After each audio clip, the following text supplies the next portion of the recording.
मंदिर जाने के हैं अनेक लाभ, प्रतिदिन पूजा करने से मिलते हैं यह लाभ। हे श्रीमन नारायण, आपसे हाथ जोड़कर निवेदन है कि आपकी इस वीडियो को जो भी लाइक और चैनल को सब्सक्राइब करे, उसके जीवन में सुख समृद्धि की कमी कभी मत होने देना। दोस्तों, हर धर्म में धार्मिक स्थलों का महत्व है। ठीक उसी प्रकार हिंदू धर्म में रोजाना मंदिर जाने से व्यक्ति को न केवल धार्मिक लाभ बल्कि शारीरिक लाभ भी मिलते हैं। रोज मंदिर जाने से व्यक्ति में एक सकारात्मक ऊर्जा बनी रहती है। भगवान के प्रति हर व्यक्ति की श्रद्धा होती है। इसलिए तो जब भी हम किसी मुसीबत में होते हैं तो सबसे पहले भगवान को याद करते हैं। हर सनातनी हिंदू परिवार में प्रतिदिन देवी देवताओं की पूजा की जाती है, लेकिन घर पर पूजा पाठ के साथ ही मंदिर भी जाना चाहिए। देव दर्शन नियम हो, मंदिर में जाकर नमन प्रार्थना पूजा का सशक्त आधार हो।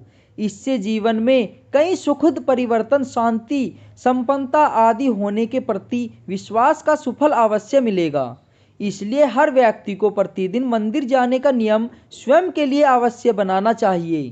प्रतिदिन मंदिर जाकर पूजा दर्शन करने के एक दो नहीं बल्कि 30 लाभ होते हैं और इन लाभों को शास्त्रों के ही वैज्ञानिक आधार पर भी लाभकारी माना गया है। दोस्तों, यह वीडियो आपके लिए बहुत ही खास होने वाली है, इसलिए आप इस वीडियो को लास्ट तक जरूर देखें। मंदिर जाने से सुबह ब्रह्म मुहूर्त में उठने का नियम बनता है।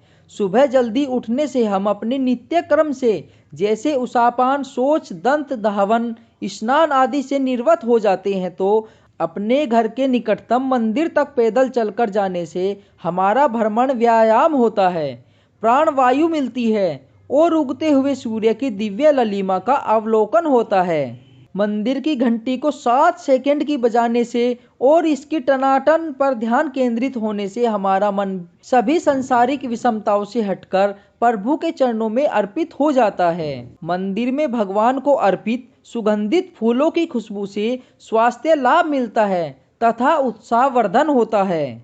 मंदिर में कपूर, अगरबत्ती और धूप की दिव्य सुगंध से हमारी प्रतिरोधक क्षमता बढ़ती है और नकारात्मकता समाप्त होती है। मंदिर में हम अपने भगवान से सफलता का आशीर्वाद मांगते हैं।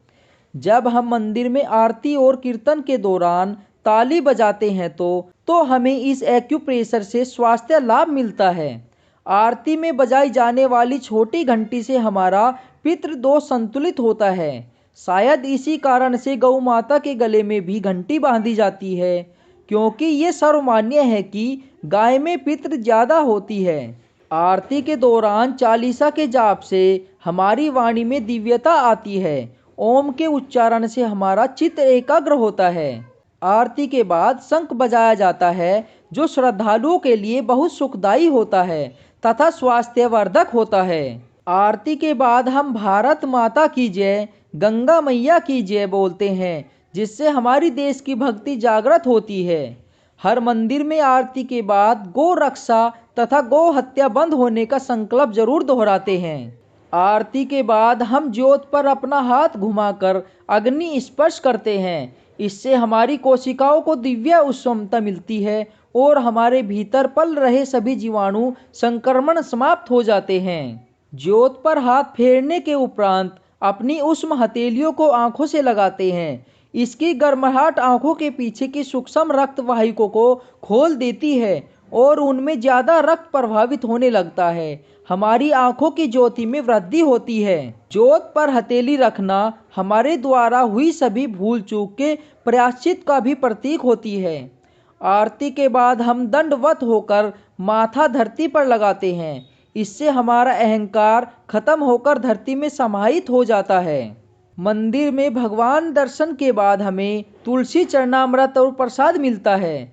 चरणामृत एक दिव्य पेय प्रसाद है, जिसे गाय के दूध, दही, शहद, मिश्री, गंगा जल और तुलसी से बनाकर विशेष धातु के बर्तन में रखा जाता है। आयुर्वेद के मुताबिक यह चरणामृत हमारे शरीर के तीनों दोषों को संतुलित रखता है। चरणामृत के साथ दी गई तुलसी हम बिना चबाए निगल लेते हैं, जिससे हमारे सभी रोग ठीक हो जाते हैं।